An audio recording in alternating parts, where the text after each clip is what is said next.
Didn't want to be out of time just yet.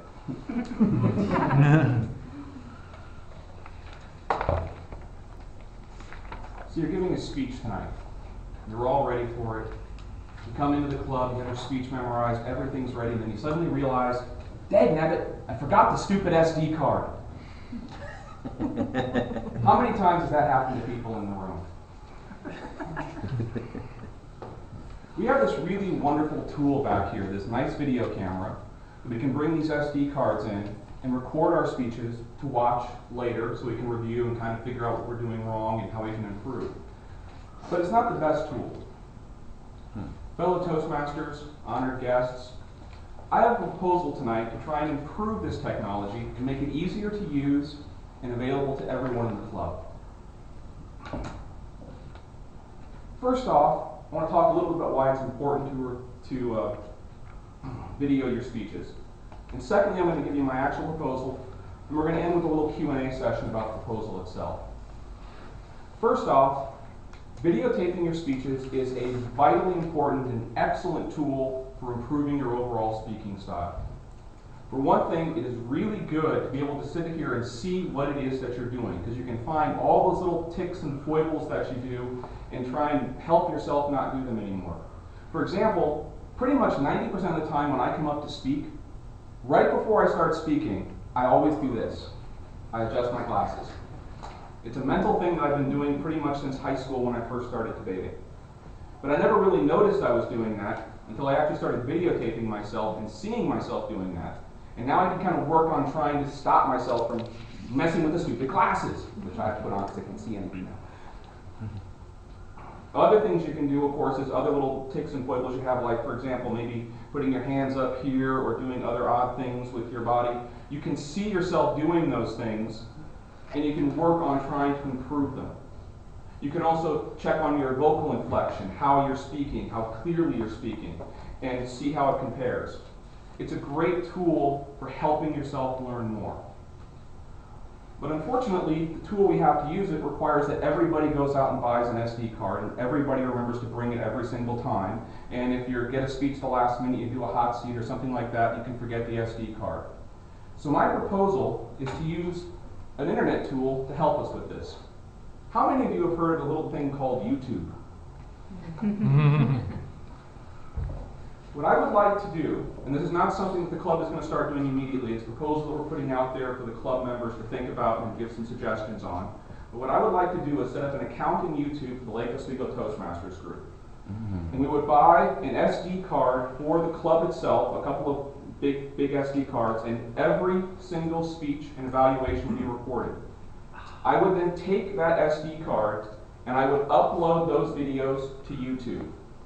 And they would be available for you to view and for the other club members to view. So not only would you be able to watch your speeches, but to be able to watch other people's speeches. For example, my really cool and awesome speech that I'm giving tonight. You can ridicule me at home and to your friends and go, look at that idiot, ah! And things like that.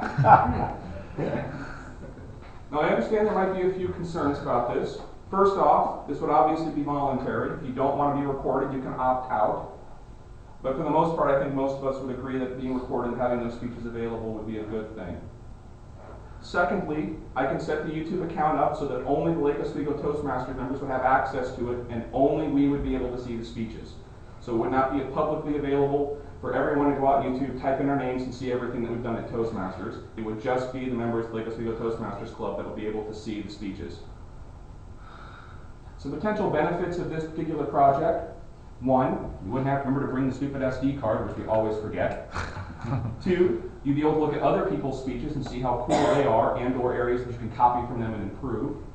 Three, since not everyone attends every single meeting, you can see what happened at last week's meeting and maybe see some cool speeches that you hear everyone talking about the next week and go, gosh, I wish I'd seen that speech. Now you can go see that speech. And four, we can make selective speeches available publicly, link them on our website, and use them as promotional tools and educational tools for maybe for other Toastmasters clubs and such, so they can see them as well. So that's my basic proposal for the group. What I'd like to do now is ask you guys if you have any questions or comments about it, and open it up to you. Can you split it between public and private so you could do both? Yes. public, and then people could also say, I don't mind if it's shown everywhere. Yeah, that is possible. You can switch it. You can switch it to a public if you want to, and that would be something that you could choose yourself. The default would be private on everything. Okay. I'm sorry. Could you do both? No, it's either public or it's private. That's the way settings are in YouTube. Thank you. Mark. I used to think that I was completely awesome at golf. I just thought I was the bomb. And then I had my golf, and I thought my golf swing was awesome. And then I had a lesson, and they videotaped my golf swing, and basically I had to quit the game. It was so horrible. What's the deal with videotaping the speech? Is it pretty humiliating? Is it brutal, or what? I mean, do we really want it, or no? I have found that when I go back and I videotape my speeches, that it actually does help me improve. It has improved my diction a great deal from what it used to be, because now I can catch kind of the slurs that I make and some of the words that I repeat. I'm better about some of my hand gestures, because I used to have a couple of quibbles that I don't do as much as I used to. I still have the stupid glasses thing. But there are a few others that I no longer do. I think most people here who have videotaped their speeches will say the same things, that it's a really helpful tool. But if you're really uncomfortable having it videotaped, again, you can opt out and say, I don't want to do videotaping. How can I access it? Can I just go through YouTube? Yes. I would have to register to YouTube? No. The way it would be set up is we would have a Lake Oswego Toastmasters group that everyone would have access to. So you would not have to individually register at YouTube. How would you pull up to it? You'd go to YouTube, hit the login button, and log in as Lake Oswego Toastmasters. So I still have to be in YouTube? But yes, you'd have to be in YouTube. Thank you. Ramazan? I think it's a fantastic idea. Is there any cost involved? And also, it seems to me, whoever does this, it sounds to me like you're volunteering. Yeah. It's a lot of work for you. Can you really, I mean, it's a fantastic contribution. The cost is basically an SD card, because we already have the camera. The SD cards are cheap, and we have enough funds to handle it with relative ease. As far as time is concerned, the software on my computer basically means I go in there, plug the SD card in, hit 3 buttons to download it and convert it into the right format, hit another button, and bam, it's on YouTube. It takes about 5 minutes of actual work and then about 30 minutes of rendering to upload to YouTube. Well, if you were to do this, it would be fantastic for us, and thank you, I guess. Yeah.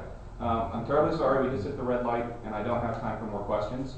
But if you have any comments or questions, feel free to talk to you after the meeting or email me or anything like that. Again, this is just a proposal. We're not going to start this immediately. So thank you all. Thank you.